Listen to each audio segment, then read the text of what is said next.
भारत का स्वतंत्रता संग्राम 1857 से 1947। वीरमंगल पांडे से सुभाष चंद्र बोस।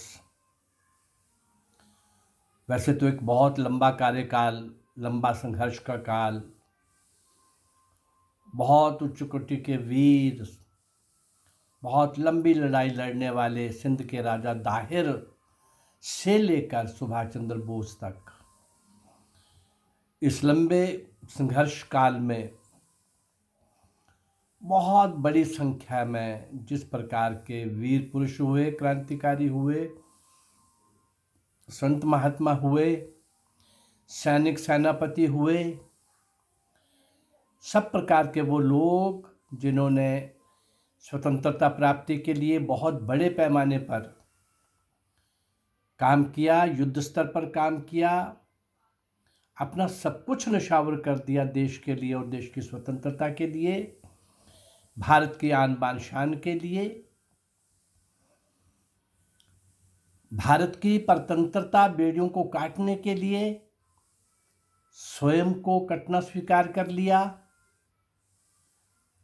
स्वतंत्रता रूपी महायज्ञ में अपने आप को आहूत कर गए।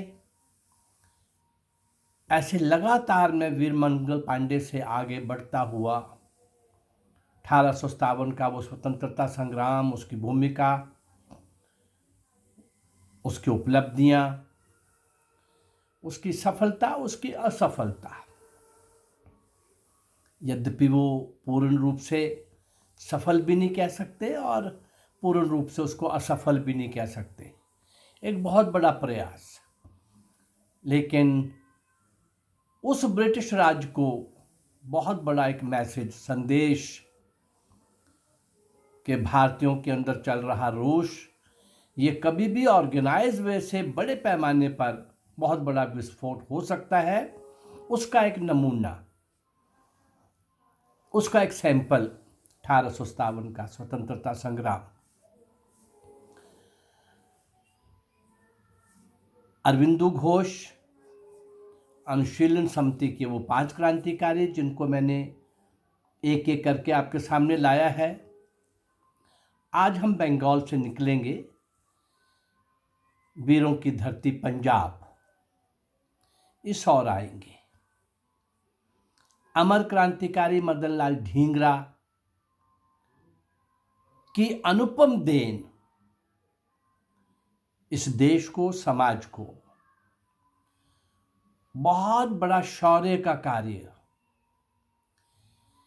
इंग्लैंड में 17 अगस्त 1909 को फांसी पर चढ़ाया गया भारत का ये क्रांतिकारी वीर मदन लाल ढींगरा अमृतसर का निवासी था। खत्री परिवार से इसके पिता व भाई, इसके पिता और इसके बड़े भाई दोनों ही बड़े सुप्रसिद्ध डॉक्टर थे। भारत में इसने बीए पास किया लाहौर से। अमृतसर से लाहौर कोई बहुत दूर नहीं था, भारत एक था। लाहौर से बीए पास करते करते ही लाहौर में ही बहुत सारे देशभक्तों के साथ, ऐसे कुछ लोगों के साथ संपर्क आ जाने से देशभक्ति के मार्ग पर अंग्रेजों के विरुद्ध मन में बहुत बड़ी विद्रोह की भावना और उनके खिलाफ लड़ने का एक मन बीए करते करते बन गया था। और इंजीनियरिंग करने के लिए उन दिनों कुछ ऐसा नहीं था कि भाई ऐसा कोई +2 सिस्टम और साइंस होगी तो कोई इंजीनियरिंग करेगा। लाहौर से बीए करने के बाद मदन लाल ढींगरा पहुंचते हैं इंग्लैंड में अपनी इंजीनियरिंग की पढ़ाई के लिए। और वहाँ पर चूंकि भारत के अंदर ही, लाहौर में ही देशभक्तों के साथ कुछ संपर्क भी आ गया था, कॉलेज में ये एक्टिव भी हो गए थे, प्रिंसिपल ने एक दो बार ऑब्जेक्शन भी किया था और यहाँ की सिपाही जो थे, जो सेना थी, सेना तो नहीं कहेंगे, पुलिस जो थी, उनकी नज़रों में ये थे। और मदन लाल ढींगरा के इंग्लैंड में जाते ही इनकी रिपोर्ट भी इनके साथ वहाँ पहुँचनी थी। भाई ये आ रहा है। वहाँ दो लोग काम कर रहे थे, एक वो जो भारत के जाने वाले वो विद्यार्थी जो हायर एजुकेशन के लिए इंग्लैंड में जाते थे, उनको अपनी तरह से अंग्रेजियत में, उस माहौल में उनको सुविधाएं दे करके और केवल यहाँ से हायर एजुकेशन लेकर के भारत में जा कर के अंग्रेज़ों की एडमिनिस्ट्रेशन में काम करेंगे, अंग्रेज़ों के नौकरशाही का काम करेंगे, अंग्रेज़ों के साथ मिल करके भारत को वो शासन में सहयोग करेंगे। और दूसरे एक प्रकार के और लोग वहाँ थे, लेकिन यहाँ से ही चूंकि देशभक्तों के साथ संबंध आ गया था, तो वहाँ जाते ही इंडिया हाउस में मदन लाल ढींगरा को स्थान मिल गया। अब ये इंडिया हाउस क्या था? श्यामजी कृष्ण वर्मा उनके द्वारा स्थापित एक ऐसा सेवा केंद्र, ऐसा ट्रेनिंग केंद्र, भारत से जाने वाले उन नौजवानों को वहाँ पर ठहराया जाता और भारत की स्वतंत्रता के लिए संघर्ष करने के लिए उनको प्रेरित किया जाता, तैयार किया जाता। इंडिया हाउस के अंदर श्यामजी कृष्ण वर्मा तो थे उसके संस्थापक, परंतु वहीं पर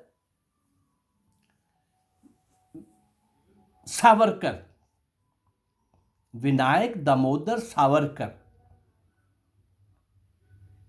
जो बैरिस्टर भी थे और वहां पर एक बहुत बड़ा उद्देश्य लेकर के ठहरे हुए थे।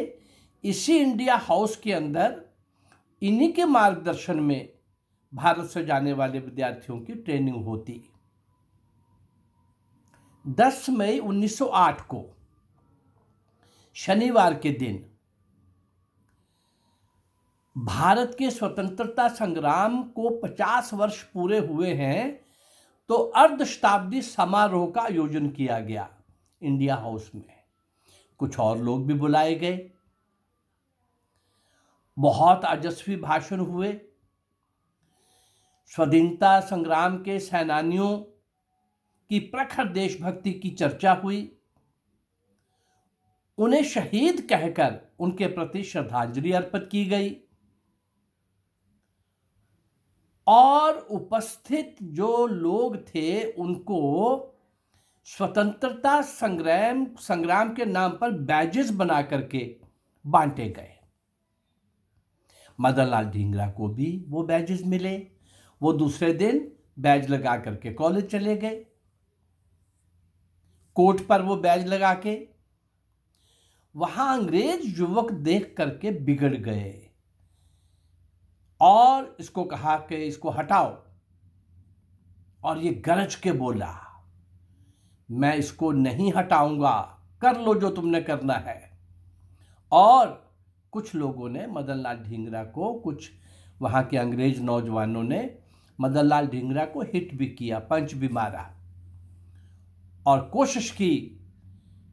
इसने मुकाबला भी किया और बैज को नहीं उतरने दिया और जोर से चिल्ला करके वो बोला कि मैं इसका बदला लूंगा, मैं छोड़ूंगा नहीं, एक एक को चुन चुन के मारूंगा। ऐसा बोलने वाला ये मदन लाल ढींगरा, और ये मामला वहाँ कॉलेज में भी गया जहाँ ये शिक्षा हो रही थी, वो एक अलग विषय है, मामला काफ़ी बढ़ गया। लेकिन ये घटना वीर सावरकर को जाकर इंडिया हाउस में मदन लाल ढींगरा ने सुनाई और सावरकर ने उसकी परीक्षा लेते हुए कहा, क्या तुम्हारे मन में सचमुच क्रांतिकारी बनने का संकल्प है? सचमुच तुम देश की स्वतंत्रता के लिए कुछ करना चाहते हो? क्योंकि ये बहुत अमीर परिवार का बच्चा था। यद्यपि यहाँ रहते हुए ही ये परिवार के साथ चूंकि देशभक्त बन गया था, डिस्कनेक्ट हो गया था फैमिली से। वहां पहुंचने में भी पैसे परिवार वालों ने नहीं दिए। परिवार वालों ने, चूंकि अंग्रेजों की पिट्ठू फैमिली थी, अपने आप को इससे डिसएसोसिएट कर लिया था, और इसलिए साथी मित्रों ने और उस समय के कुछ देशभक्तों ने मिल करके इनके लंदन जाने की, इंग्लैंड जाने की व्यवस्था की थी। अब ये पूछ रहे हैं सावरकर कि भाई सचमुच में तुम्हारे मन के अंदर है कि केवल जोश ही है?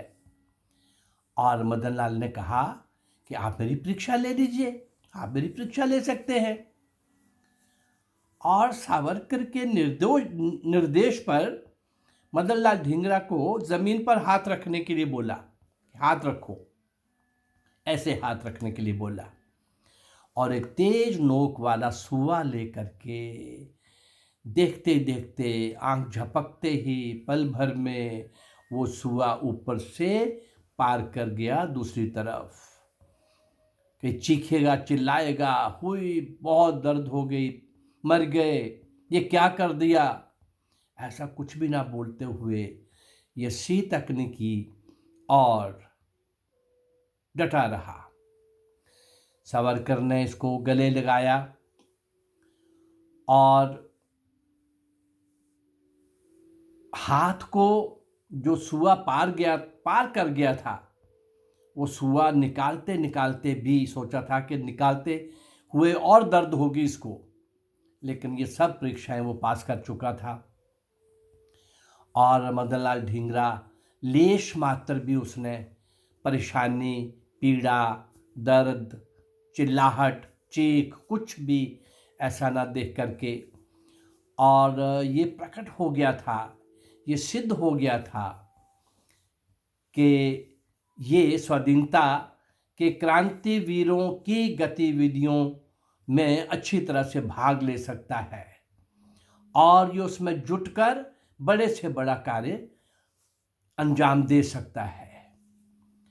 और सावरकर, फिर मदनलाल ढींगरा ने पूछा, महाराज बताइए अब मुझे क्या करना है, मैं बिल्कुल तैयार हूं, आपने देख लिया है। तो सावरकर ने इसको एक काम दिया।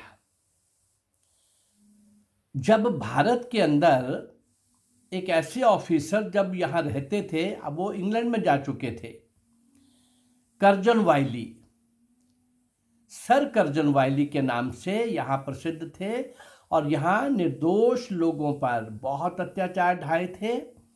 और अब वो वहाँ पर जो काम कर रहे थे रिटायरमेंट के बाद, वो यहाँ से जाने वाले लड़कों को, युवाओं को अपने रंग में रंग रहे थे, और ताकि वो उनकी अंग्रेज सरकार की उन ऑफिसर्स की बड़ी पंक्ति के अंदर ये भी शामिल हो जाए। उसी लॉर्ड कर्जन वाइली को, सर कर्जन वाइली को दंडित करने के लिए सावरकर के मन में था कि अगर तुम तैयार हो मदन लाल, तो फिर ये काम करो कि इसको दंड मिलना चाहिए कर्जन वाइली को। इसने भारत माँ के पवित्र शरीर पर खड़े होकर वहाँ की संतानों को कुचला है, बहुत अत्याचार ढाए हैं, निर्दोष लोगों को मारा है, दंडित किया है। इसको इसके देश के अंदर जाओ, ये पवित्र काम करो। सावरकर ने एक रिवॉल्वर उसकी तरफ बढ़ाते हुए बोला कि अब इसके बाद मुझे मत पूछना, काम करके बताना, और जिस दिन भी हो जाए, ये 1-2 दिन का काम नहीं होता, अब ये तुम्हारा काम है, ये काम तुम्हें बता दिया गया। चालाकी से मदनलाल ढींगरा ने ये कार्य पूर्ण करने के लिए इंडिया हाउस छोड़ दिया, योजनाबद्ध तरीके से। क्या मुझे अगर ये काम करना है तो यहाँ रह के करूँगा, तो मेरे कारण इंडिया हाउस बाद में संकट में पड़ सकता है। और इंडिया हाउस छोड़ने के बाद एक लीडबरी रोड के ऊपर अंग्रेजी परिवार के साथ रहने लगा। उसने अपना व्यवहार इस तरह से बना लिया, कर लिया, जिससे अंग्रेज अधिकारियों से मित्रतापूर्ण घनिष्ठ संबंध बन सकें। कोई भी प्राणी, कोई भी व्यक्ति समझ ही ना सके कि ये भी एक क्रांतिकारी सैनिक है।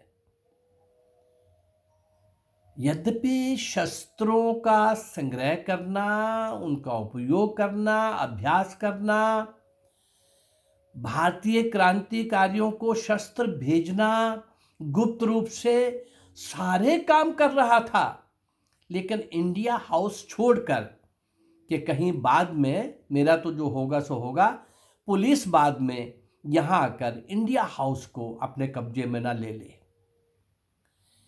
इस प्रकार का ये कार्य करता हुआ समय आगे बढ़ रहा था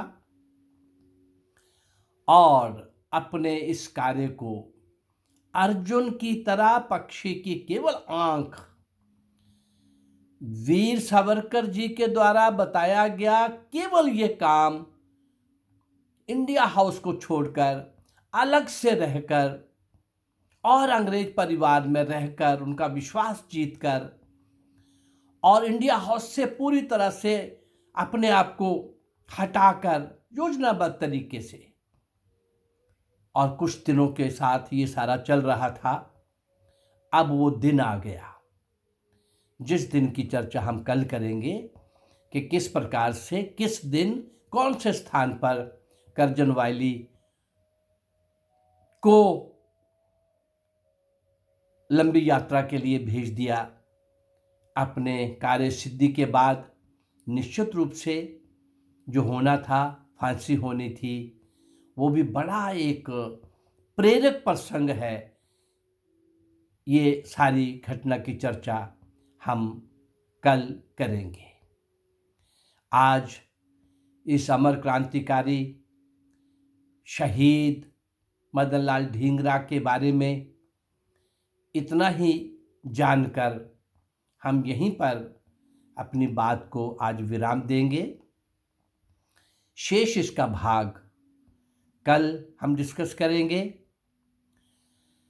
ऐसे ही क्रांतिकारियों की एक लंबी पंक्ति और बहुत सारे क्रांतिकारी मैं जो आपके सामने पेश करूंगा, सारे मिलाकर के 95% का कहीं कोई इतिहास में स्थान नहीं है। जो हमारे आज़ादी के बाद इन काले अंग्रेजों ने और वामपंथियों ने इतिहास के साथ, शिक्षा के साथ, संस्कारों के साथ जो खिलवाड़ किया है, इन क्रांतिकारियों को जब हम श्रद्धांजलि देते चले जाएंगे और सारी पिक्चर आपके सामने क्लियर होती जाएगी। इस कलंक को मिटाना है, इनको श्रद्धांजलि दे करके हमको अपना दायित्व भी निभाना है और इनको पुनः हाईलाइट करके आने वाली समाज के लिए, पीढ़ी के लिए, जनरेशन के लिए हमको वो सारे कार्य जिनका उदाहरण दिया जा सके, वो सारे के सारे लोग जो नीम के पत्थर बन गए। स्वतंत्रता रूपी महल तो लोगों ने देख लिया, पर उन नीम के पत्थरों की चर्चा कहीं नहीं हुई। उसी चर्चा का उद्देश्य लेकर के मैं समय समय पर आपके सामने आ रहा हूँ। मेरा अगर ये प्रयास आपको अच्छा लग रहा है तो इस चैनल को आप लाइक करिए, सब्सक्राइब करिए और शेयर करिए। जय भारत, नमस्कार।